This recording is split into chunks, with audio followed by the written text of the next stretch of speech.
people's emotions matter. And it sounds really, what does that really mean? Actually, it's okay to have emotions, whether visibly or not, and just being attuned to those emotions and state of people. And I've always been quite intuitive about reading people, in terms of when they come into a room, you can sense if they're flat, excited, you just pick it out. And I suppose later on, I learned a lot more about that, in terms of being body language and everything else, and just being more mindful of that. And I think that's been quite a big lesson for me. And I wish I'd learned that earlier. I've been observant of, whether that's in teams or customer clients type of thing, being more aware of almost what's been going on in their world beforehand, and just being a matter in the context of emotions.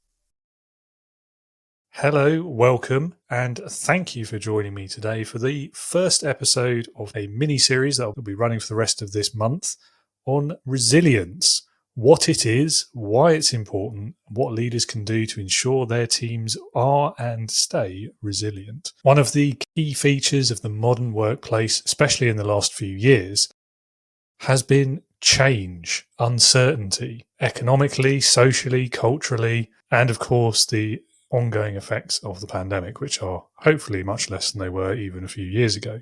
In that kind of context, resilience is so important. It's something all leaders should be thinking about. And you may also remember last year we did a series on burnout. The growing prevalence of issues like burnout, stress at work, all have an impact on productivity, team happiness, morale, staff engagement, everything that a leader or manager is going to be thinking about, is going to care about.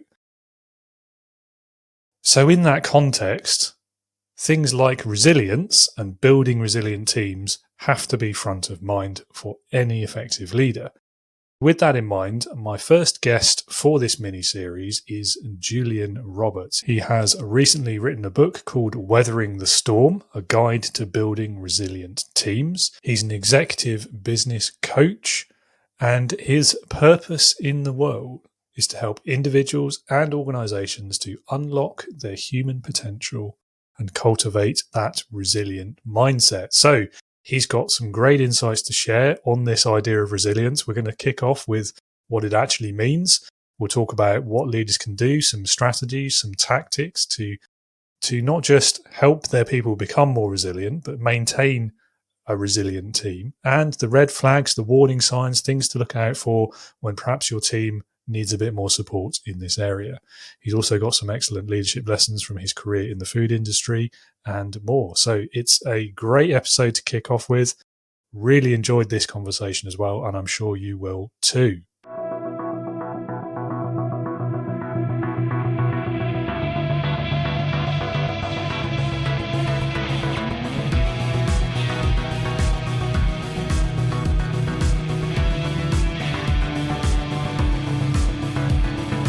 Welcome to the Leading with Integrity podcast.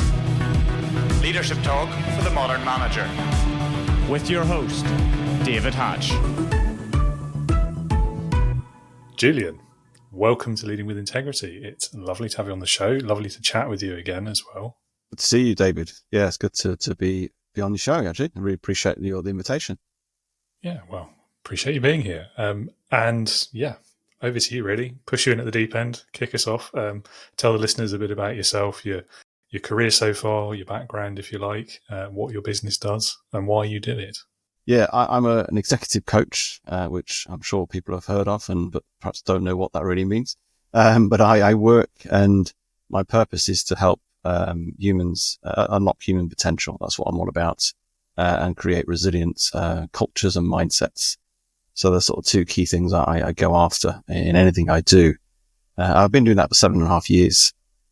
So I work with individuals, I work with teams, I facilitate large groups, I do all sorts of things, webinars, anything, and jumping on podcasts and sharing about that, and also writing a book about it as well. So that's me in terms of what I do now. In terms of prior to that, I was 20 years in the food industry. Worked for organizations like Heinz and Yoplait, where I led sales teams and had the privilege and of working with people like Tesco, Walmart, Asda, and everybody else in between that, and sort of done that for 20 years. And I loved it. And I loved the whole, working with retailers, that they are challenging, but also the strategy side of things, driving sales, developing businesses, going to new routes to markets. And then in some ways I bring all that into my coaching world as well. And I do a lot of business strategy with clients as well. And I suppose the reason for the switch, because obviously I did a career switch 7.5 years ago, is that as much as I realized that I love strategy, sales, and sort of new markets and everything else, it was that when I reflected on, where was I performing at my best?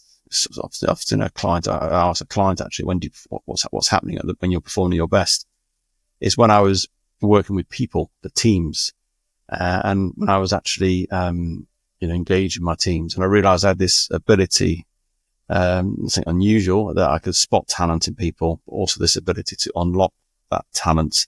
And I had like a coaching style.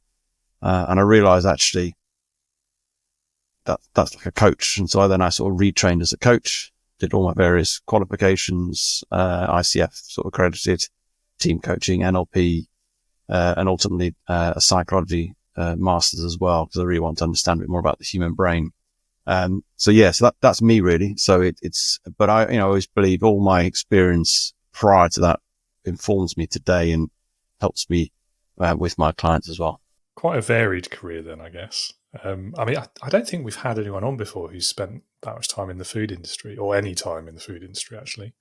My memory might be failing me, but I don't think we have. So, what's that industry like?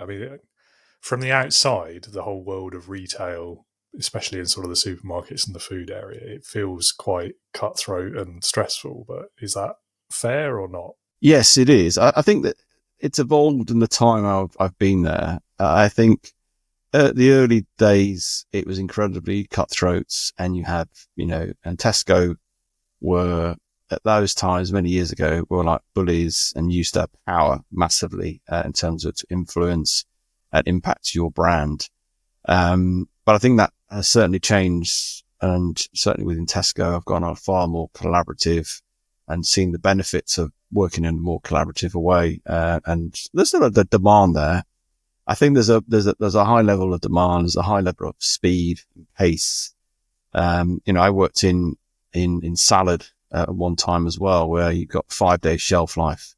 And so the turnaround is super quick, super responsive, through to selling, a tin of beans with a 2-year shelf life on it. So slightly less responsive. But even so, even though the product might have longer lasting life, when you hit the shelf with a new product, you are judged very, very quickly, and whether that's going to make it and carry on.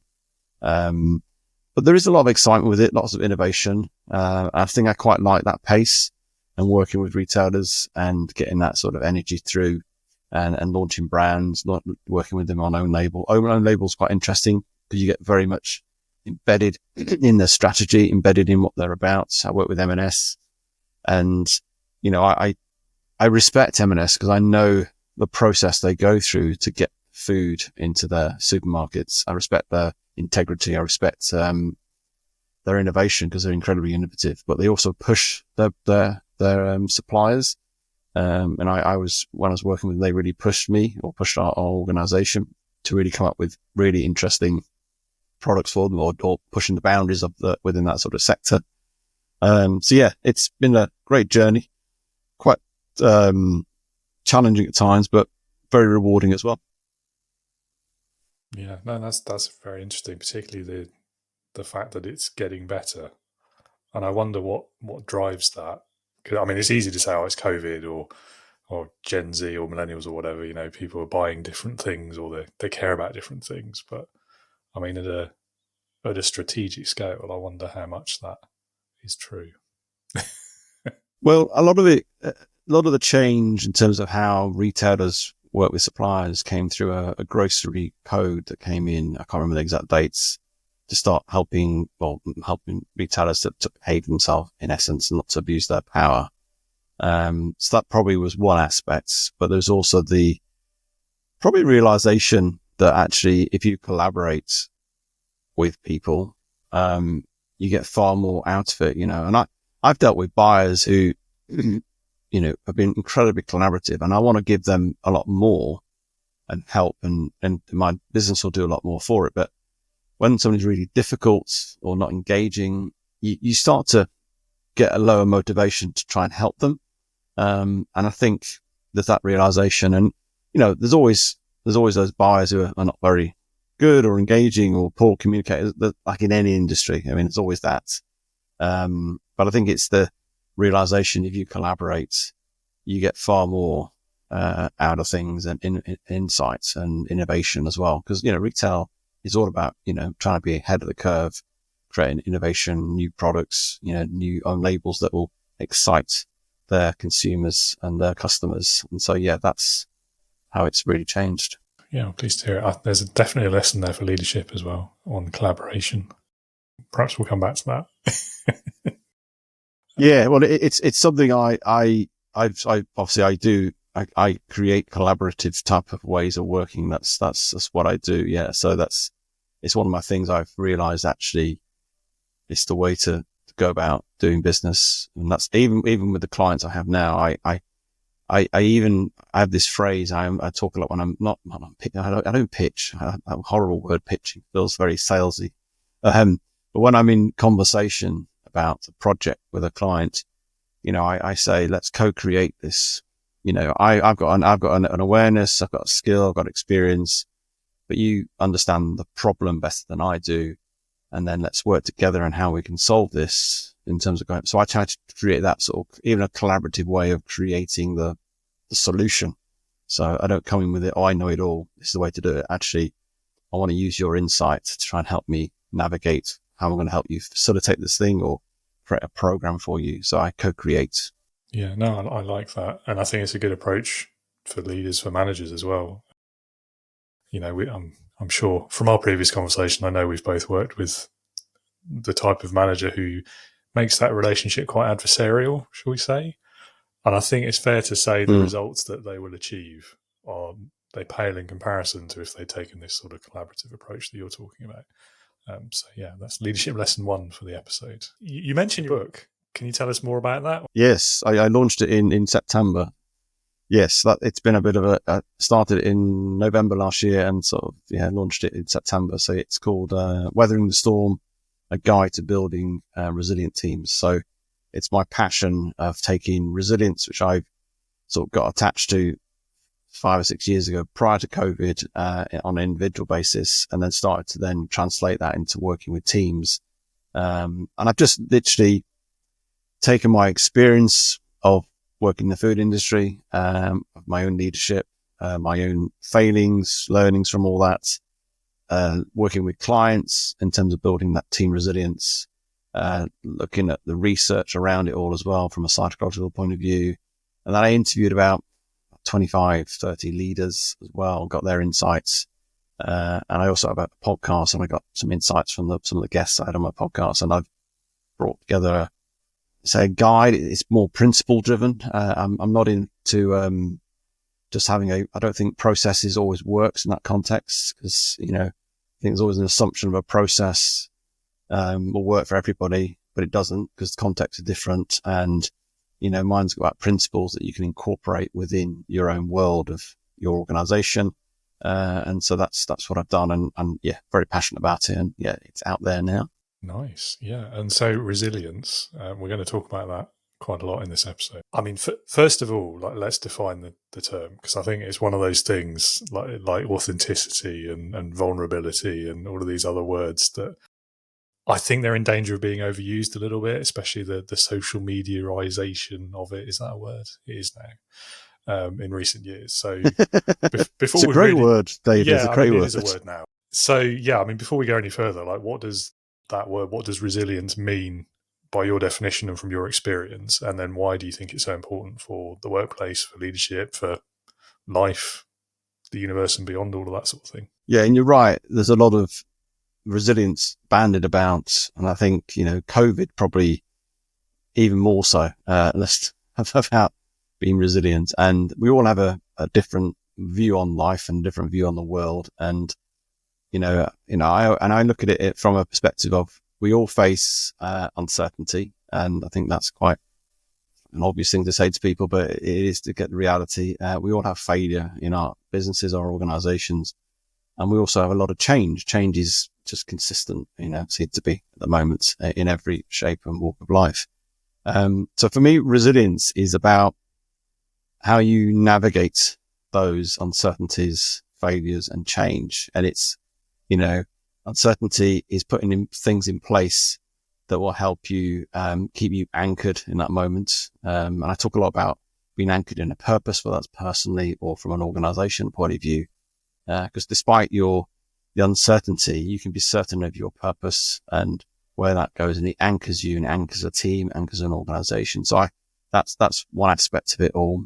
The failure side for me is, and it sounds very cliche, is that viewing failure or reframing failure as feedback, and almost an opportunity to learn. And I think for me, resilience is that important thing about what did you learn from that moment when you got knocked down, things didn't go quite as expected. What's the learning in it? And we live in such fast pace. We don't spend enough time reflecting and pausing and learning to see what next really. And a learning individual or learning team is for me what drives resilience in that sense. And then the whole sense of change, how you deal with change, and the emotional side of things that come with that, because there's a lot of emotions around that. So that for me is what I would say resilience is that ability to learn, get back up and navigate it. Yes, there's elements of grit, determination, but I think that for me can become a bit toxic. And I think we've got to be careful of almost what I call the toxic resilience, where, you just got to keep going and keep pushing through and work long hours and, don't worry about the boundaries of life, of work and personal life, and suppress all your emotions and what. I think that to me is toxic. I think you've got to be aware of all that and be careful, because otherwise you end up at this point of burnout, and nobody's good in a context of burnout. So yeah, that's my view on it anyway.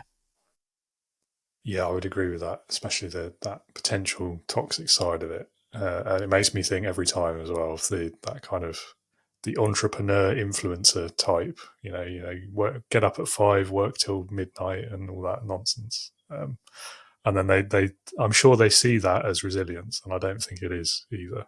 No, and I think, things in life, you've got to work hard. I think there's element of, you've got to work things, unfortunately social media almost flips that away, that if you do these 3 steps, you will be successful. And that's just absolutely rubbish. I think there's an element of working hard, but it's also perhaps working a bit smarter, and being mindful of taking breaks, mindful of your team's emotional impact of the change they've just been told about something, and it might affect them, being aware of that, giving some time out for things like that. And I think it's being far more aware of that we're human beings in this context. We're not machines. No, absolutely. I think even like that working hard versus working smart, that whole working hard concept, I feel like that needs redefining as well, because I don't know, does someone who has the expertise to do a really complex piece of work in 2 hours, are they working less hard than someone who doesn't have the expertise and takes 2 days? And there's that, I don't know. I mean, when we think about things like productivity and efficiency and words that we're hearing that our economy in this country, for example, is not great at, it does make me think maybe there's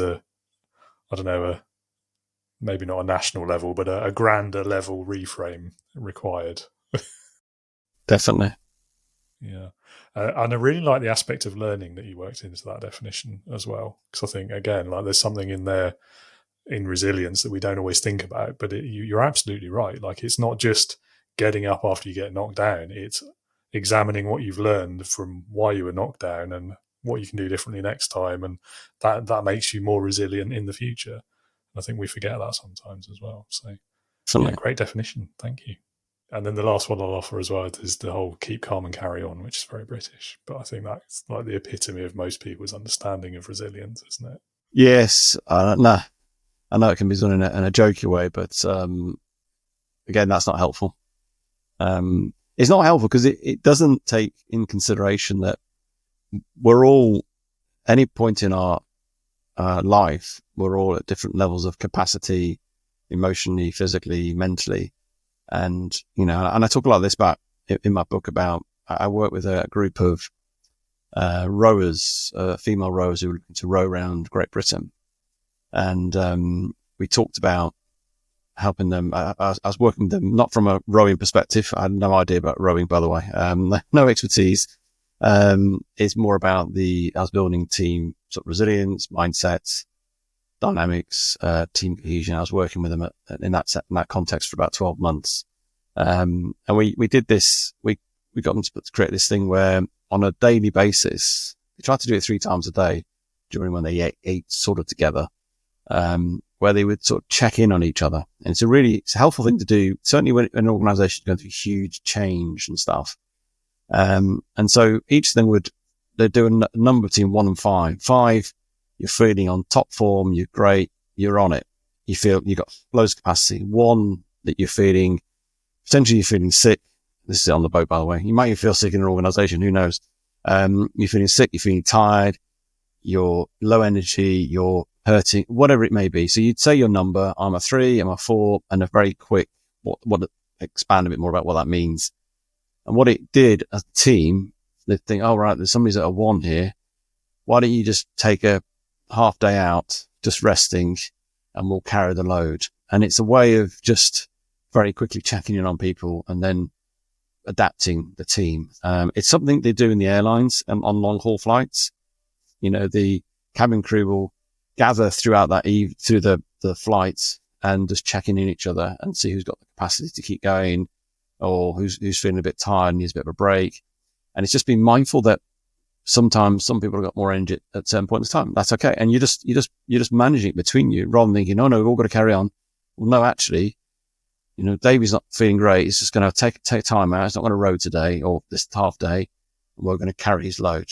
And that's it. That to me is how you work as a sort of creating sort of resilient sort of processes within a team.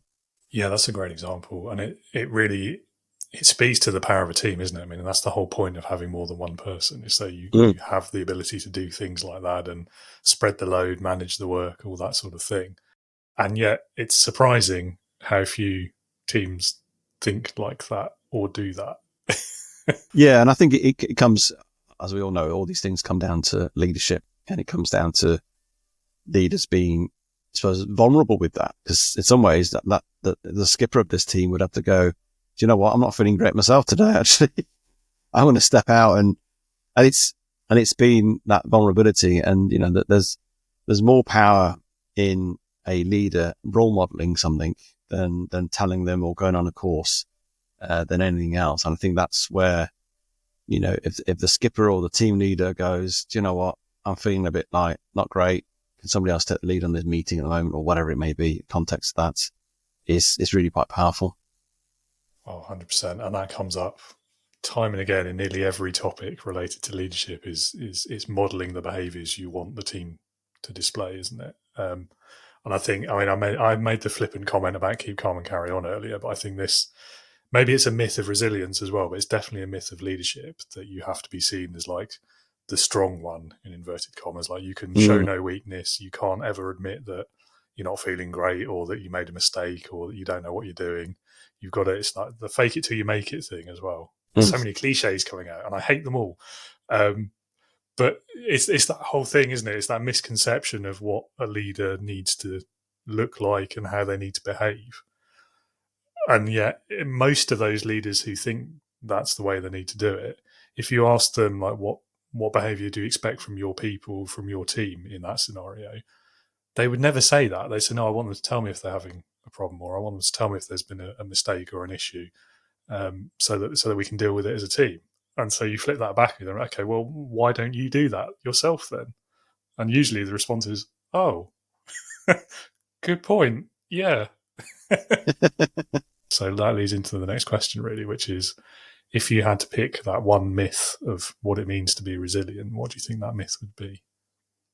I think there's a myth around that people would say that some people are more resilient than others. I mean, in the point in time that's probably true. Where that comes from is that saying, oh, they're just more resilient than that person. Because I believe, and there's a lot of evidence for this anyway, that resilience is like a muscle, and you can exercise it, you can develop it, you can grow it. And I think that's the perspective to have on it. Now, somebody may be more resilient than you because they've been growing their resilience and seem to get through those challenges more so than you at that point because they've just done some more personal development, or they've been tested more, in a sense, as in they've had some situations that they have to sort of have learned from that enable them to be more resilient. And that thing is important, is the learning piece, and that because often people do go through some challenges, and I bet some people have gone through we've all gone through COVID. I bet some people have not learned a thing about it. I think I would hope a lot of people have, but from an organizational point of view, I think some people still haven't learned it. They've just carried on and it's all back to normal now-ish. A few little tweaks there and there, but they're just carrying on. So that's the myth for me, is that you can develop and grow your resilience, and within a team as well. Yeah, I like that. And so, I mean, follow-up question: do you think, or how much of a role do you think the context plays in that? So, I mean, it's always difficult, isn't it, comparing two individuals in any scenario, really, because that's the meaning of the word individual, isn't it? Everyone's different. Everyone's been through different things. They've had different experiences. Do you think? So let's say there's two individuals who've had pretty much the same career history, the same experiences, but they're in different jobs, or maybe the same job, or working different jobs for the same manager, that sort of thing. And one of them is described as resilient and the other isn't. But the context of the one who isn't, and maybe they've been going through a whole load of high pressure stuff at work, the manager maybe treats them differently, or all of that. Do you think that context is like the primary difference, or is there any other aspect of it, or is it's definitely a skill to be learned, not a trait that you're born with? I mean, it's one of those things. We're all biased negatively as human beings. It's our survival instinct. We all have this bias. And it's one of those tricky ones where some people seem to be more biased than others. It appears to be. And, I'm particularly aware of people's language because I'm coaching people, and I pick up on people who start creating narratives that are quite negative. But we're generally, and I think British people as well, so there might be some cultural things going on here as well. So I think there's an element of, is that genetic? Possibly, because we all have different balances of our hormones and our neurochemicals. And so I think, some people get more susceptible to depression, anxiety, and things like that. So and I think there's possibly some, I'm not a neuroscientist, but there's probably some genetical sort of links to that. I'm sure there is, because our brains are all wired slightly differently. And so some people, you take the example, some people are more extroverts, some people are more introverts. Excellent example. And that's just one aspect. But so I think there's possibly an element of genetics in all this that makes people more negatively biased. So they see the problem rather than they see the opportunity. But I believe you can tilt your bias more to the positive by doing some aspects of, I do things like gratitude, creates dopamine, serotonin, makes you think more positively. Mindfulness makes you more connect to your prefrontal cortex as opposed to your amygdala, which is your fight or flight center.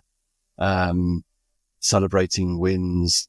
I do a number of those things that keep me in the place of looking for the silver lining, the opportunity. And, doesn't mean I walk through life personally thinking everything's rosy and grey and I can see the good in everything. I have a lot of moments where days I just feel a bit rubbish. And I'm explaining a lot here for a bit. And then I go into there's a few things to think about, because often people go, I don't feel great today. Well, have you eaten enough? Have you drank enough? Have you slept enough? Think about those core things first, because that can generally solve for a lot of the problems, to be honest. If that's okay, then I do things like I'll go for a walk. If I'm feeling a bit rubbish, not very positive about life, I'll go for a walk, go for a run. I'll do some gratitude practice, talk outside about what I'm grateful for at that time. And I notice it shifts me. I suddenly start feeling positive and see things, oh, this is great, that's good. And I see things more positively. So I think, going back to your question, long-winded answer, I think there's a geneticness in there as part of it, but I think you can shape it and change it. Yeah, I'm always have been kind of fascinated by this whole nature versus nurture thing. And I mean, even the example you gave, like, so the Britishness side of it, I mean, British culture, I always find kind of hilarious, because at the one end, like, we're famous for the stiff upper lip and all of that. And then the other end, we're usually the first to complain about something. It's like, well, hang on, guys, which end of that scale do we want? Anyway, I digress. So even that, like, is it even possible to prove conclusively that is a genetic thing versus a cultural thing? Because if that's all you've ever known and that's what you've grown up with, that doesn't necessarily mean it's in your genes. It's just you think that's normal, so that's what you do. Yeah. So it's very difficult. And there's probably studies out there, I'm not aware of them, probably is, that have given us a bit more insights into this. But I try to step back, and I think there's an element of who we are, who our makeup of our DNA is. Because I know, there's lots of research on certain types of people are more prone to be more depressive and anxious and stuff like that. And so I think there's an element of that, but I believe you can develop it. The key thing with all this, though, is just because somebody is not doing anything about developing their resilience, you still got to be kind to them. You still got to show empathy to them. And they may have some challenges you're not even aware of as well, that they've been battling. So I think, as much as, yes, you can say, well, you just need to be more resilient, you need to develop. Well, yes, there's an element, there's things you can do, but actually I think you've still got to be kind and empathetic to people. Yeah, absolutely. And I think that's a big trap for leaders, for managers, isn't it? It's very easy to sort of pigeonhole someone, even if it's just in your own mind, and just think, oh, well, they're just not very resilient, or oh, they're just not very good at that, or, they're just not the right person for that, whatever that is. And as soon as you've done that, the trap is you've then written them off. And so in future, when things like that happen, you just say, oh, it's because of that. I don't need to think about that. I don't need to try and help them, support them. I don't need to do anything about it because it's that problem. And yeah, I mean, that applies to all sorts of things as well, doesn't it? Personal development, just leadership generally, really. Yeah, definitely. Yeah, so interesting. So next question, I think you've started to answer it already, and you have given us a great example with the rowing team as well. But what does a resilient team look like, and what can we do as leaders, as managers, to help build one and maintain it and support those people? I think fundamentally, a resilient team is a learning team, a team that learns together, learns from mistakes, learns from successes. That's the fundamental. But how you create that is probably the important thing. One thing I talk about a lot, and I work with a lot of teams, is building this psychological safety, where people feel safe to contribute, safe to learn themselves, to take risks, to bring challenge even to the leadership, to the status quo. And when you get a team that is incredibly psychologically safe, then you get innovation, you get new ideas, you get people taking risks. Because to be resilient, going back to my definition, you hit a challenge, you've hit a brick wall. Resilience is not just about smashing through things. That's just not how it works, really.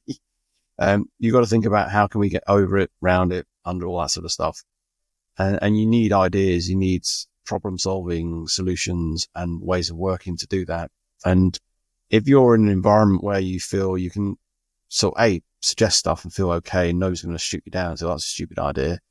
Or you're going to take a risk and, give it a go. It may fail and then you're going to be, berated for it. Then you won't. So it's the environments. So for me, that psychology of safety is quite critical within a team, to ensure you get that plethora of ideas contributing, ability to learn, and people feel they'll sort of really be supportive of that. And then I think the other thing as I share this in my book as well, is having a team or organizational sort of purpose is quite important. And I know purpose has become a bit of a banded round word as well. But the reason I think it's really important is I'll give you an example. During COVID, I was having lots of conversations with some very distraught CEOs who didn't know what to do, and neither did I. So we all didn't know what was going on, and we knew it was all new to everybody, and it was a funny world, funny environment. And I thought, oh well, we're all in this together, but we're all in different boats. That's the difference, wasn't it? And so this CEO I knew was quite purpose driven. And I knew they had a team mission type statement vision sort of for their organization.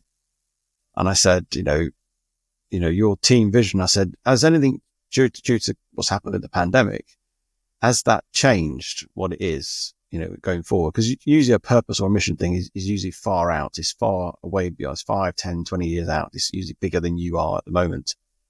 And he said, no, it broadly makes that still stay the same based on what it is. I said, well, the only difference is how you do things, how you get to it, and the timing things. That's what's changed in essence.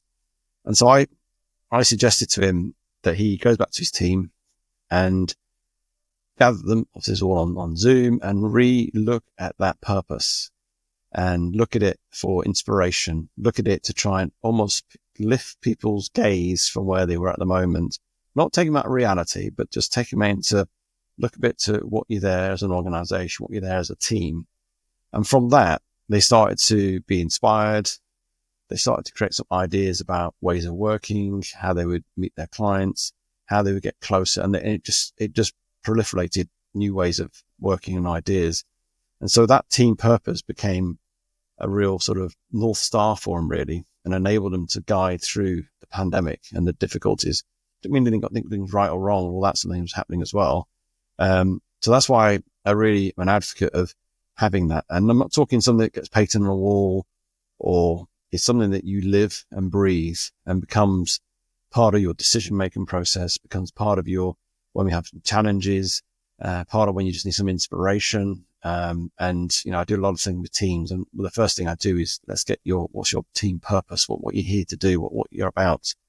And that can be a subset of your overall organization as well. So that can be really fundamental, and become your sort of North Star in how you sort of might navigate those challenges. I think, the COVID one is a great example, isn't it? I think we all had to one way or another become more resilient, or at least more comfortable with change and uncertainty. Mm. And I do like your analogy at the beginning there about smashing through the wall. And it made me think of, like, if the way you look at resilience is like a health bar in a video game, then you might think, well, it just means smashing through stuff. But every time you do that, that health bar is going to go down, isn't it? And so you're so right. Mm. Like, smashing through it isn't the way to maintain your resilience or become better at that. It's looking for those innovative ways to go around the wall or over the wall or under it, or whatever that might be.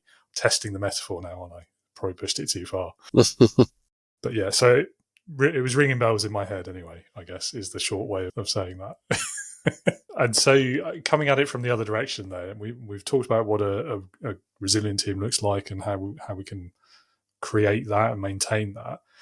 On the opposite end, then, what would you say are like the red flags or the root causes, the things we should be looking out for in a team, or even an individual, perhaps as well within a team that is struggling, or perhaps maybe a kinder way of putting it is not yet resilient enough for the challenge they're dealing with? Yeah, I think things to look out for in a team or even an individual really is where people, when you have a challenge come your way, because resilience is only, I suppose, observed in when it's been tested, in essence. I mean, I can do lots of resilience training with people and build that into their sort of, their team dynamics. But until that test comes, you won't know. That's fundamental. And so when you have those trying times, whether that's, sales are down, or whether that's, loss of a client, or whatever it may be, or a pandemic, all those different, and it doesn't have to be huge neither, is those teams or individuals generally get quite overwhelmed with that, and motivationally, struggle with it. Their emotions can go all over the place, or sometimes that can be just going through the natural change process. But often, some people take those challenges quite personally as well. They feel it's their fault, or why is it me? Why is it happening to us as a team? Why is it happening to us as a business? And they sort of go way in within themselves. And, I think sometimes the start of resilience or becoming resilient is accepting things are how it is. It is. We're in a bad place. That's how it is.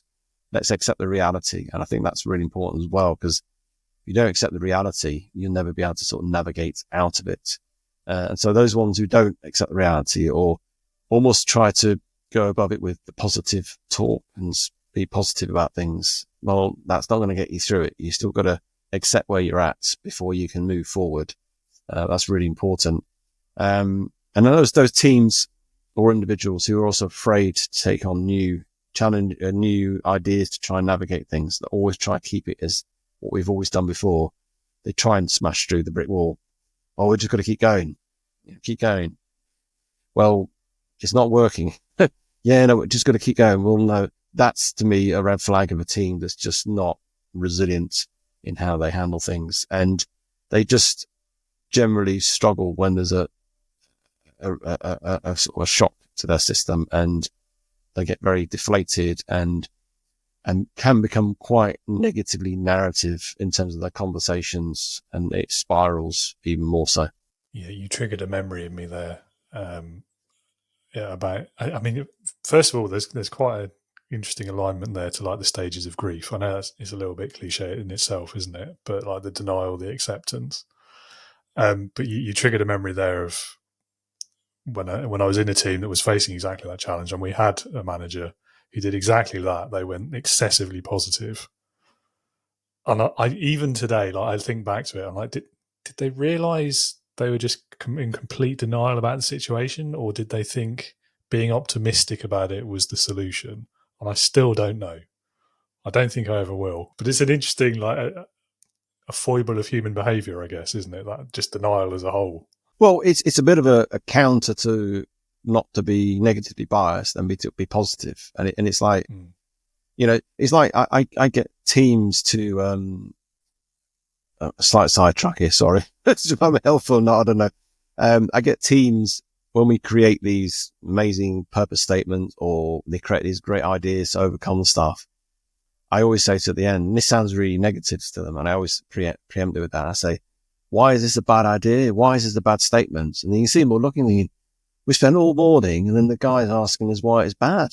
But what it's creating is, I'm trying to create critical thinking. I'm trying to make people think of the potential flaws in it from shifting their lens internally. That's all I'm trying to do.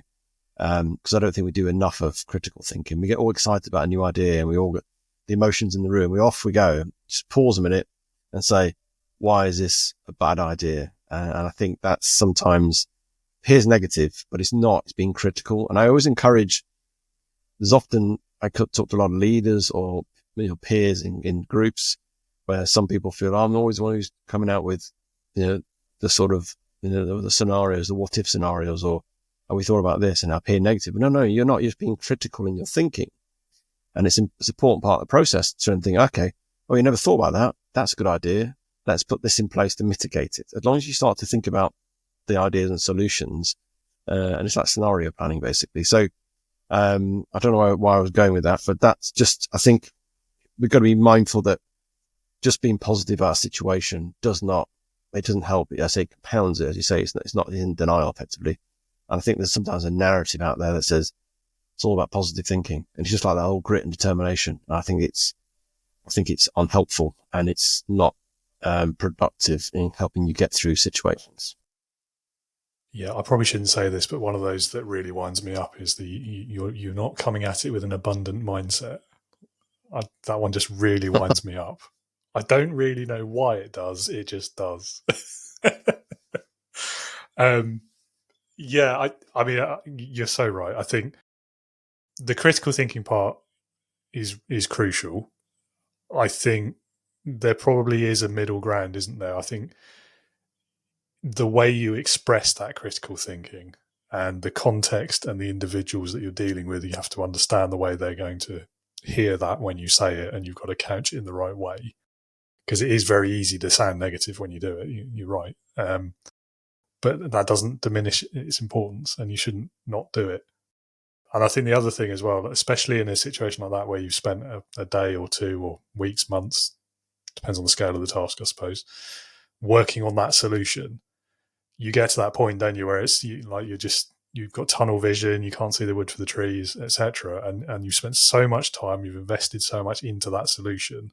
You don't want to think about what might go wrong or whether it's the right solution. It's like, no, I've done it now. I don't care if it's the right one. We're doing it, which is also very human. Totally. And it's trying to combat that sort of group think, isn't it? When we're all locked into something. And because actually when you do that challenge of why is this a bad idea, and a bit more critical thinking, it might end up being a bad idea. Well, we've really thought it through again, or cold out light today. And I often say to some clients when they're doing that big decisions, I say, give yourself 72 hours. Don't just sleep on it one night, do 3 nights and see what you think about it, in the morning or on Saturday. And then you've processed it a little bit and you worked it through, and then think, actually, it's not a great idea, or I do need to build upon this or change it. So again, sometimes just pausing a little bit rather than racing ahead. Yeah, definitely. And harking back to something you said a bit earlier as well, I think the real trick to that is applying that critical thought, maybe even being a little bit negative about an idea early enough that you don't go down the wrong path and spend ages developing or creating a solution that is the wrong one, but not so early that you kill the good ideas. And that is something I've always struggled with. I don't know about you. Is where is that tipping point? Where's the right moment to do it? Yeah, because you want those ideas to flourish, to do brainstorming, or I don't know if you can call it brainstorming anymore, but and you won't no judgment on that. You want it all to go out there, but it's that sort of funneling process, isn't it? But then before we finalize that funnel, it's almost going in again, isn't it? And yes, it's not easy, and some people find critical thinking more easy than others. And I always like that it's usually the quiet ones in the room who've not said a word, who are the ones basically thinking, usually the introverts. And in a group, I'll say, so-and-so, what do you think?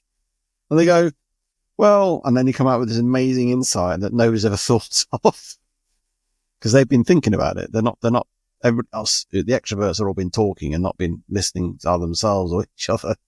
I think it's making sure that you get everybody to contribute in the room as well. And that's a skill in itself, because you don't want to force people, but you want to give that environment where people can all contribute, share. Yeah, that is an especially tricky one. And I think I've come to see the extrovert and introvert scale as it's not so much about whether they're speaking or listening or not listening. I think it's more about the way their mind processes, the way they think. So extroverts think verbally quite a lot of the time, whereas introverts is very sort of introspective, hence the word introvert. And one thing I find really difficult, both having been an introvert in that situation, but also trying to lead others, is creating or finding that space where they do feel comfortable to share those key thoughts. Because sometimes you put them on the spot in a meeting and they say, no, I don't have anything to say. Or they shake their head and say nothing. And actually what you've done is draw attention to the fact that they're not comfortable talking in a room full of people. So that can be really difficult as well. And I think, and again, it's a classic trap of leadership, is assuming that because you've said, does anyone else have any thoughts or anything they want to say, and nobody says anything, that means they don't have anything to raise. They don't have any other points to make. Yeah. Might just be they're not comfortable saying it in front of a whole group of people. What is the biggest leadership lesson that you've learned in your career so far? There's been many. Trying to think about this. Do top 3 if you like. I've really learned that people's emotions matter, and it sounds really, what does that really mean? Actually, it's okay to have emotions, whether visibly or not, and just being attuned to those emotions and state of people. And I've always been quite intuitive about reading people, in terms of when they come into a room, you can sense if they're flat, excited, you just pick it up. And I suppose later on, I learned a lot more about that, in terms of being body language and everything else, and just being more mindful of that. And I think that's been quite a big lesson for me. And I wish I'd learned that earlier. I've been observant of, whether that's in teams or customer clients type of thing, being more aware of almost what's been going on in their world beforehand, and just being a matter in the context of emotions. I also have learned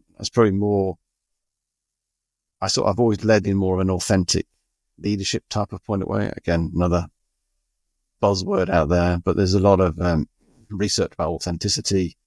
And my sort of definition is somebody who is really self-aware, got transparency in how they operate, they have balanced processing in terms of involving people in decision making, and they got a sort of moral compass in essence. I've always had that, but my awareness of it was probably later on in life. You know what I mean? So it's one of those things I've been sort of doing it, but I wish I'd learned more about it.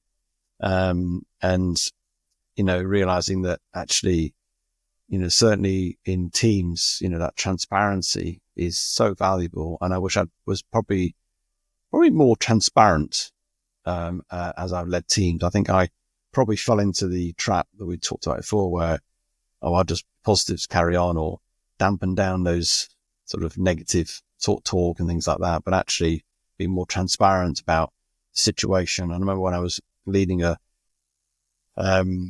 commercial team for Yoplait actually, and we had a yogurt business. We had a French strike for 3 weeks, so we had no stock for 3 weeks. A £200 million business, supplying all the major retails and wholesale in the UK. And I think the lesson I learned in all that was transparency. I learned it very quickly in terms of sharing the team, where we're at, what's happening, being real and honest as well. I really was open and honest about it. And this was my authenticity coming through. I said, look, sometimes I'd ask questions and I go, I don't know. And it was probably my biggest pivotal moment of learning, of leadership in a crisis effectively. I've never done crisis management at all, but I was deep in it. But I realized actually being open about, what was going on, what was not going on, what I knew, what I didn't know, was incredibly valuable. And I think got a lot of team kudos. It was still quite difficult, in terms of doing that. But I also had this almost using the team. I got a supply chain team as well, almost like saying, look, do you know what? I didn't say quite like this, but I'm not entirely sure how we're navigating this, but I need some help. What are your ideas and how we might go about this?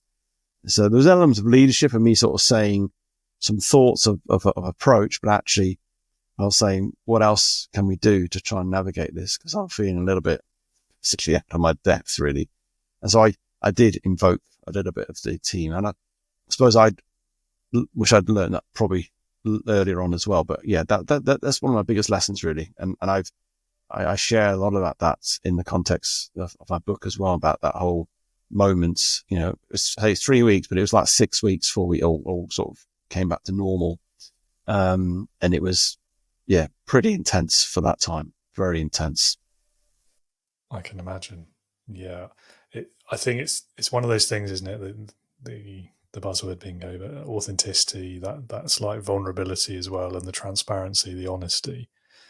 I think they matter so much more when things are difficult and when it's harder to do them as well. So in situations like that, where the natural response is, I can't tell people this, what are they going to think?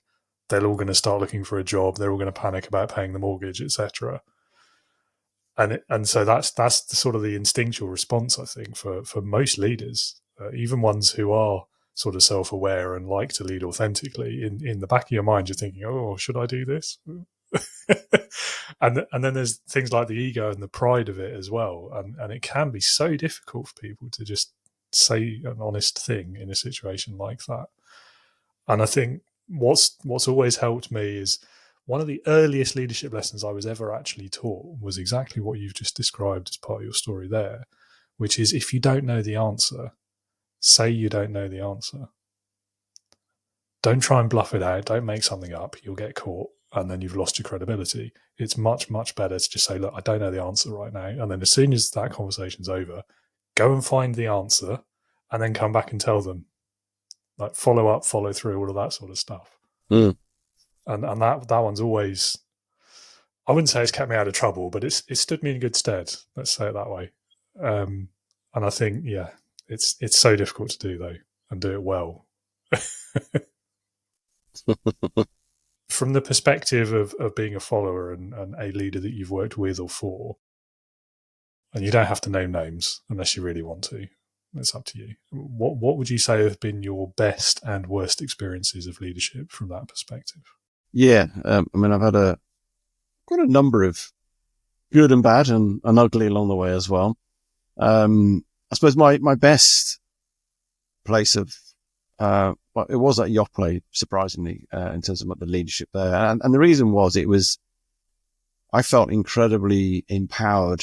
Well, I was the commercial director, so I had quite a big role as well, but you know, my MD was incredibly empowering of what I did and how I went about things. You know, there was lots of collaboration, lots of sort of quite short accounts of chats, what was going on. And that was really very highly motivational for me. I felt a sense of real trust in how I did things.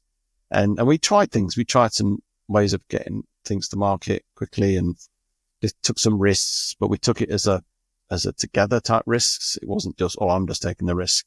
We launched a brand, called Liberté that was, it's a French product that was being manufactured in Canada. So we were flying this product in. It cost an absolute fortune. And we launched it. I think it was in Sainsbury's first, quite quickly actually. But there's a big risk to that in terms of costs. And we all share, but that's sort of business I like to be part of and how it was led. And it was very entrepreneurial as well, even though it was quite a big business, had a real, agility to it all. So that was almost probably my best and where I thrived and enjoyed and probably, they got the best out of me in that sort of context. In terms of my worst, I've had a number of those, but I won't name them, obviously. But in terms of, and it goes back to this thing I talked about, psychological safety, where I probably didn't feel very psychologically safe, whether that's to challenge some of the thinking of the senior leadership of where we were going, the direction, where I could feel sort of vulnerable and take some risks. I've had a number of bosses who they role model very poor sort of micromanagement sort of environments where you almost felt you had to micromanage, but I don't micromanage. And then they would say, why are you not doing this, and this, that person? It almost like telling mindset, and it just didn't resonate with me at all, and found it completely inhibited my growth of who I was. So yeah, that was an environment where wasn't great. And so yeah, but in fairness, I look back at those moments of when it was bad and say, okay, how could I, learn from that? And it's, it is that learning piece, even though it was pretty bad. What can I learn from that for my own leadership, for what I do now? And so having experienced that, and I think it's important, I work with leaders, who experience all this, the good and the bad.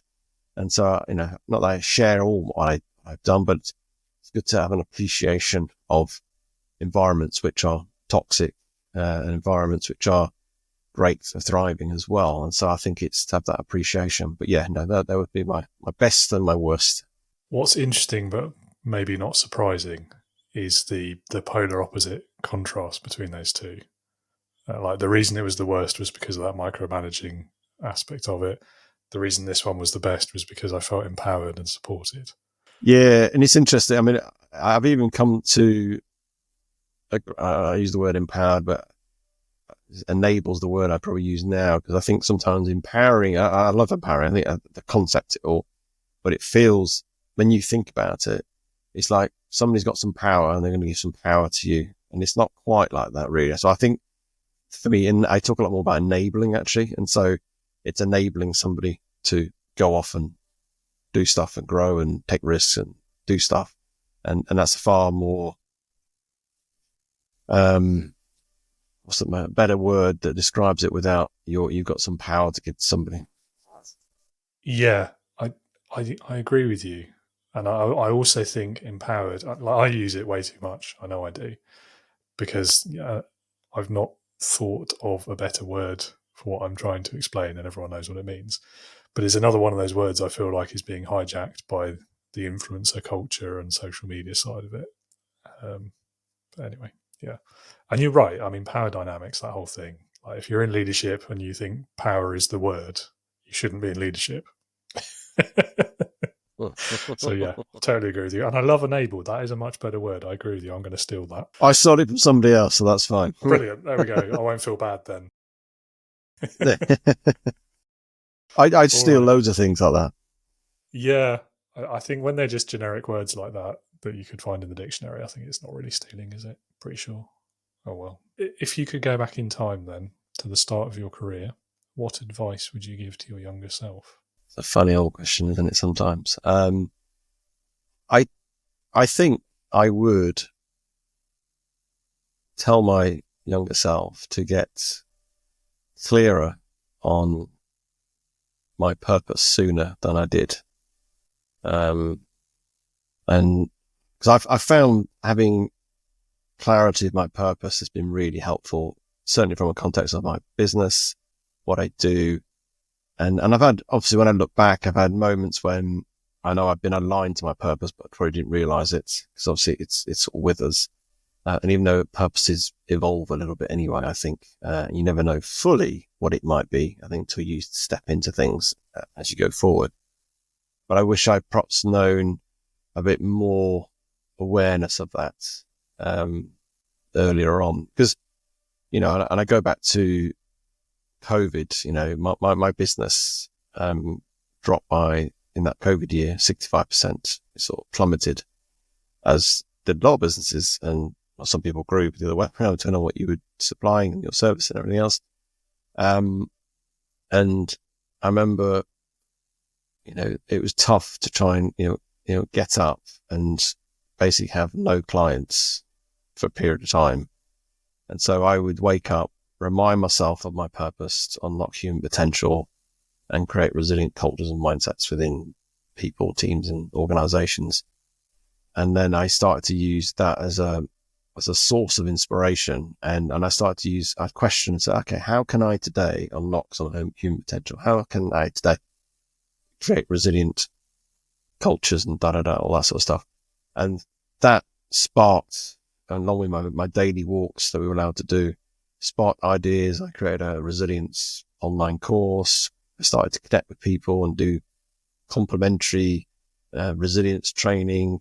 And I did a whole stuff like that. And as much as financially there was no gain, but I was gaining experience, insight. I was connecting with people, and I felt I was fulfilling a purpose, and I was quite in a good place, actually, surprisingly, weirdly, without the finance. It wasn't great, but, and so that helped me navigate that really tough challenge, but also gave me some real sense of meaning, beyond the money and jobs and all that sort of stuff. And so, I think back, if I'd known that sooner, might have navigated other challenges probably better, potentially. So that would be, for me, would be quite important to have known earlier on. Yeah, I like that. I think for me, it'd be something similar, but maybe to do with the values part rather than the purpose. Because I think values is another tricky one, isn't it? I think most people know what they are sort of deep down, but maybe we don't really think about it in the day to day.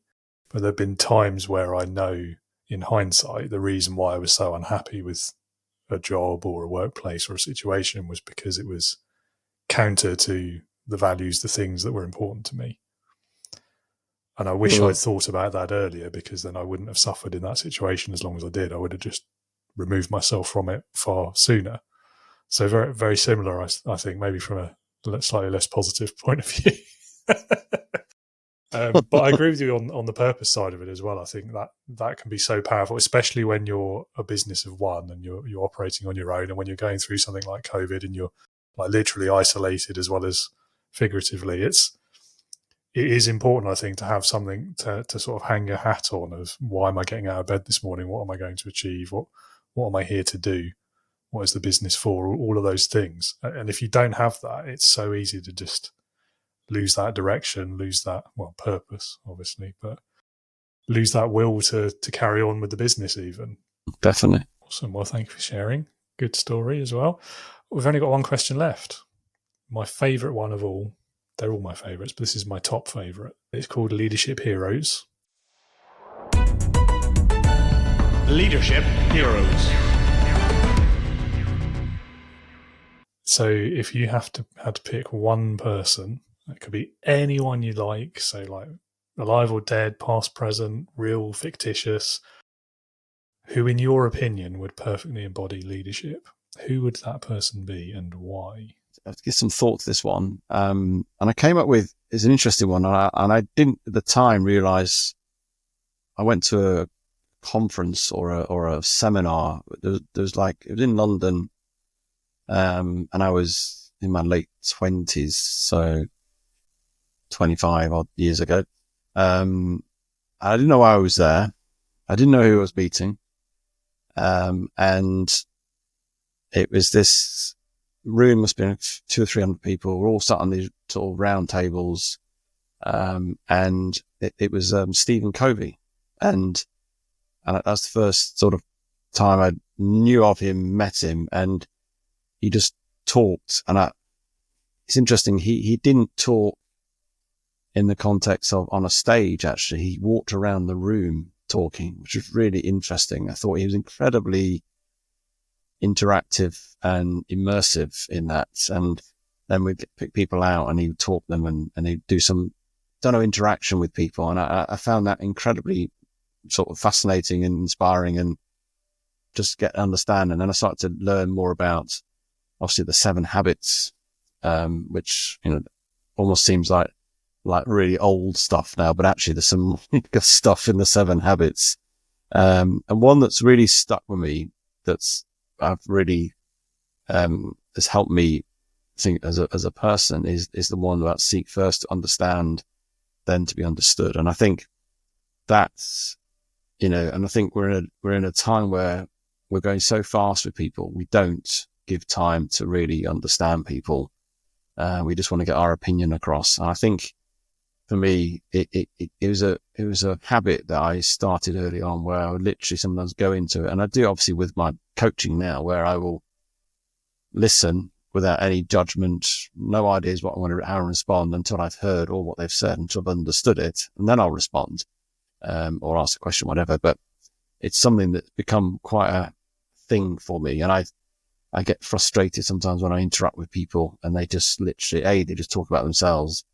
They don't even ask about me, and not that it's about me, but did have a conversation. There's an open dialogue. And I think, one of those funny moments where I didn't even know the person and I'd turn up and then this guy and then read his book. And obviously there's other sort of, habits, there's the begin with the end in mind, all stuff we sort of know now. But I think it's going to be proactive, put the first things first, all these things. And I think, for me, pretty inspiring. And I think he's dead now. But yeah, and I think it's just that habits has really helped my leadership. I know exactly what you mean. And you see it quite a lot in networking events, I find, where everyone's they're there to talk about their pitch and their thing, and they're clearly not listening to you. But I think it's also something leaders do a lot as well. Or bad leaders. Bad is probably unfair. Leaders who are maybe not thinking about it, let's say that. The ones who are playing on their phone when you're talking to them, that sort of leader manager. It's so fundamental, I think, to not just leadership, but just being a good person that people want to interact with. Mm. Nobody wants to interact or deal with someone who and we do pick up on it. It's immediately obvious if they're just there to talk about themselves and they're not really listening to what you say. And I think the first clue for me is always like how long into the conversation before they ask you a question. If it's more than like 5 or 10 minutes, that's probably a red flag. Like sweeping generalization, right? I get really curious because that's who I am, and that's nature of why I'm a coach, I guess. But I'll ask loads of questions to people, and I really get an understanding. And I think sometimes I probably exhaust people for them to come back on a question to me. Yeah, that's fair. It's probably possible to go too far the other way as well, isn't it? Yeah, that's a good note. Yeah. But it's the intention of that habit I like, is that seek first, understand, and then to, and it's the intentional piece. And I think it's important to, it's funny when I go to networking events, my intentions, I have two intentions, is to connect with people, and see if I can help them.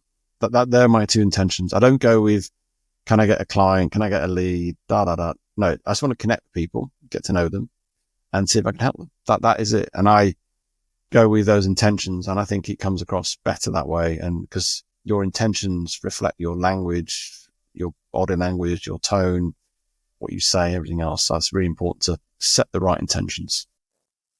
Absolutely. Yeah. I mean, yeah, the networking is just the first example that popped to my mind. But I think for relevant and contextual one, it would be like the one-to-one that you're having with someone in your team. Again, like if you go in, and I almost feel like the leader shouldn't speak first, but I guess if you have to ask the question that starts the conversation, that's maybe not practical, but you've got to go in with that mindset if you want to understand where they're coming from right now. Like what is the challenge they're facing this week? What are they worried about? Where do they need that support from you? And less about, I've got to fill in the form to say we've done the one-to-one, for example. Lovely. Well, thank you for that, Julie. I think you get bonus points as well, because no one's picked that hero before. So well done on that as well. Well, I'm always for bonus points, David. Yeah, I mean, not everyone gets them. We've had quite a lot of Abraham Lincoln, quite a few Jesuses. Captain Picard comes up a lot as well from Star Trek. Yeah, but we've never had Mr. Covey before. So yeah, well done. Well done. And also way more interesting and meaningful because you've actually met the person. So that's even better. Yes, yeah. I didn't realise who he was at the time, to be honest. That was a weird thing. Yeah. Still counts. It's more of a reflective way of meeting. It still counts, yeah, no. Absolutely. Awesome. Well, Julian, thank you so much for your time today. I've really enjoyed our conversation. I hope you have as well. I will ask you one more small little question, which is if any of the listeners or viewers would like to know more about you, perhaps get a copy of that book, where can they go? What's the website, etc.? Go on LinkedIn, Julian Roberts. You'll see me posting on there, and it's quite helpful. The easy way to find people, or julianrobertsconsulting.com. All my stuff's on there, and there's links to the book on there and also on LinkedIn. And to say that I've really enjoyed this conversation as well, David. Really been quite thought-provoking for me as well. It's what I love about these podcast conversations is making me think about things differently to my own perspective and perhaps learn something new about myself. Well, I'm pleased you enjoyed it too. And yeah, that's it really. Have a great rest of your week. And yeah, all the best for 2025. Yeah, you too, David. Thank you.